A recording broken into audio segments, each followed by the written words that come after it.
मुंबईहून बेंगलोरच्या दिशेने जाणाऱ्या KA01AQ0557 क्रमांकाच्या ट्रकला खंबाटकी घाटात शॉर्ट सर्किटमुळे आग लागली। दिनांक 5 जुलै रोजी पुणे बेंगलोर राष्ट्रीय महामार्गावर सायंकाळी 6 वाजेच्या सुमारास ही घटना घडली।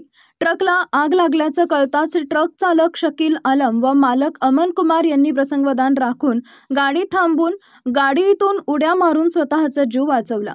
अग्निरोधक यंत्राच्या सहाय्याने आग विझवण्याचा प्रयत्न केला, पण वाऱ्यामुळे आग भडकत गेली। या घटनेत कोणतीही जीवितहानी झाली नसली तरी गाडी आणि त्यातील सामान जळून खाक झाल्याने लाखो रुपयांचं नुकसान झालं आहे। प्रदर्शनात असणाऱ्या स्टॉलचं साहित्य घेऊन हा ट्रक मुंबईहून बेंगलोरकडे निघाला होता। घटनेची माहिती मिळताच खंडाळा पोलीस ठाण्याचे पोलीस उपनिरीक्षक संतोष मस्के व महामार्गाचे सहाय्यक पोलीस निरीक्षक बाळासाहेब वंजारे आपल्या सहकार्यांसह दाखल झाले। वाई नगरपालिका व एशियन पेंटच्या अग्निशामक बंबाच्या सहाय्याने आग विझवण्यात आली।